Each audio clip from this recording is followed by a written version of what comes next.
I've gotten most of the stuff taken apart now. All the bolts for the alternator, I believe, are out, save for one. And what you're going to need now is a good handy dandy pry bar. Now, my pry bar is actually snap-on. Crap-on, if you like have.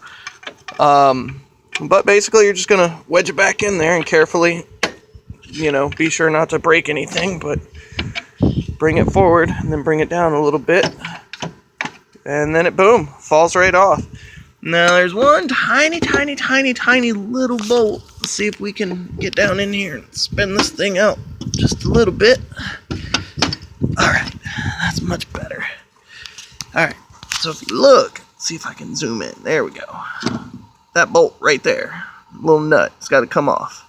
I believe it's supposed to be an 8mm. We're about to find out. I've got this here 7 because the 8 wasn't quite fitting on it.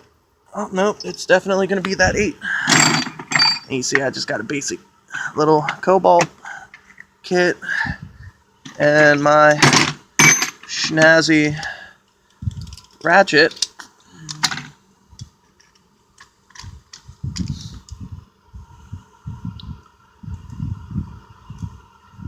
Alright.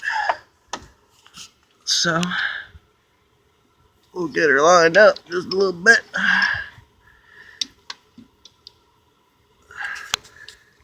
For some reason, I put it on off, and it went to on. Alright, so we're going to set the phone down for just a second. Try and get this booger off.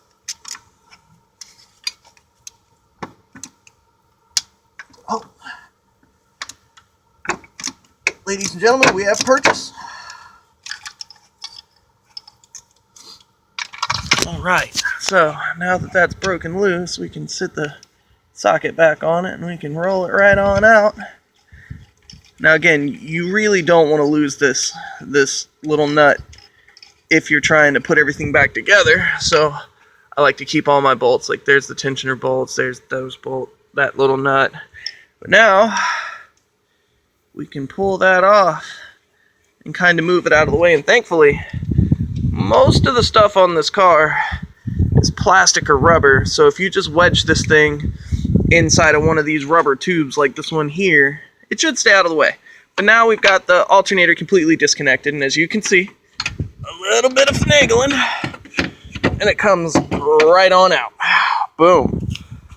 So, we're going to sit this over here in the garage. Beefy little thing. For such a small car. And then now we're looking at the compressor. So I've already removed the bolts from the compressor, like I said. Looks like this thing doesn't want to be cooperative, so we're just gonna try and wedge that on there. Whatever. Okay, so I've got the compressor loose, and what we're gonna end up having to do is we're gonna have to take this here pry bar again. There's a tiny little gap right here. See how it's just barely sliding off? Look at that. Oh man, if we were in a different business, this would almost be a money shot. Haha, if you know. Alright, now we're loose. The compressor is off of the mounting bracket. So now we can pull this thing over a little bit. Shed a little bit more light on it if we need to try and get these hoses off. Now they're going to be a little tricky. I think it's a 6mm Allen, which I have. There we go. There's an Allen. Let's try that. See if that'll do something. Might not be a 6mm. Might be a 7mm. Might be, really anything. I don't know. This is the first time for me. Most times I'm getting rid of air conditioning. Okay, yeah. So the 7mm is way too big. So we're gonna go to it. If it wants to come off, there we go. All right, handy dandy 6mm. Let's see what we got. I know there's a big old fat hose right in the way. Oh, and it fit. It fit well too. I know you can't see it. It's under there though, I promise. See it fit right down in there, just the littlest bit of it. You see the little shine off of it? That's what we're looking for. We're going to go back to our nice little ratchet-do here. Grab us some extensions. I actually don't know what I did with my other extensions that I was using. I like using wobble head extensions. I find, being ADD, that I don't have the patience to sit and try to make a swivel work. So I just don't use the swivel. I buy wobble head extensions. In good combinations, you can make some very nice clearancing things. That's the right made-up word for it. All right, so let's see what we got. I apologize for the camera angle. It's hard to sit here and try to... Well, basically, you get the gist of it. This is how it's going to go. We've gotten the compressor off. You see it's just kind of dangling there. We've got a socket in there for those 2 lines. Once you crack the 2 lines and you unhook this here sensor clip from right here, which I think that's the alternator actually, it's this one. This is the one for the air conditioning. But once you get those off, you're actually in good shape. The compressor will come right out here from the top, just like the alternator did. And then keep in mind, putting it back together. I'm going to show you this on the new compressor that's going in. Oh man. But you see these sleeves, these little collars that go through that mounting tab, there's 2 of them.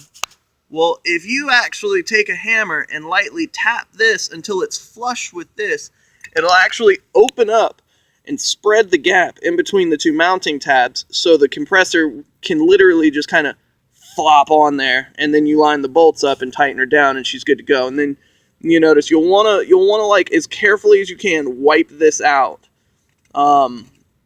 Just because, you don't need dirt and nastiness getting down in there and just completely destroying what you're attempting to do. It's a very sad day when all of your hard work goes up in smoke because of, just poor planning, poor execution of a task,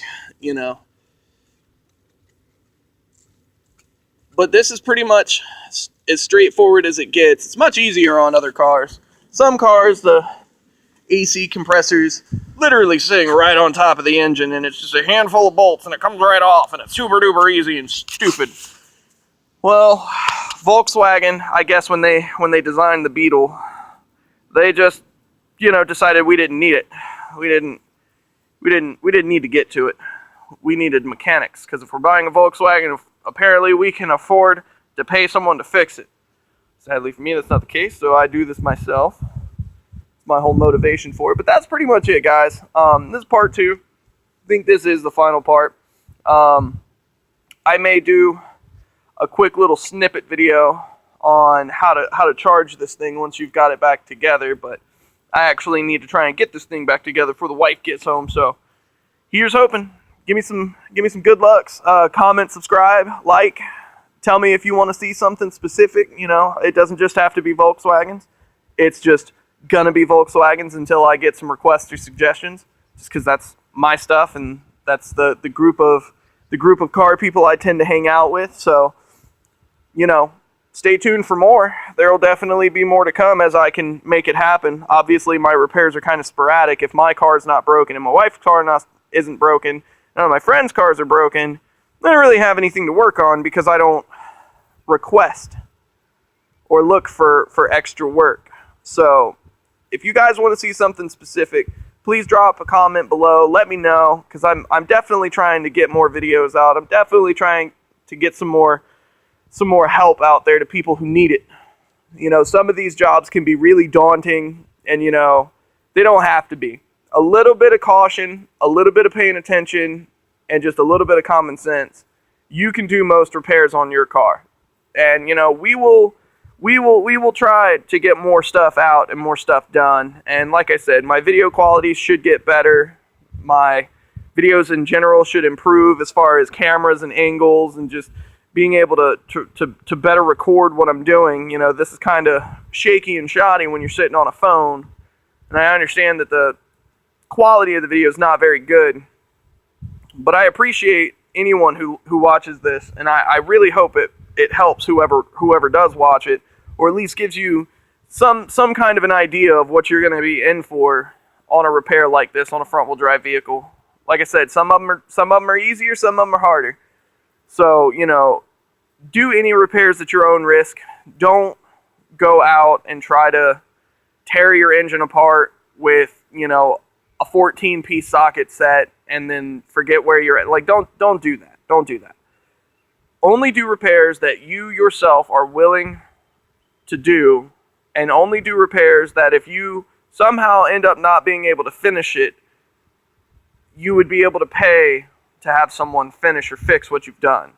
So, you know, use your better judgment. Don't just jump into it and say, hey, look, I can put a engine in this new car and blah, blah, blah, blah, and then you pull the original engine apart before even pulling it out and you can't do anything more. So definitely don't just jump into some ridiculous repairs. Seek help winning if you can.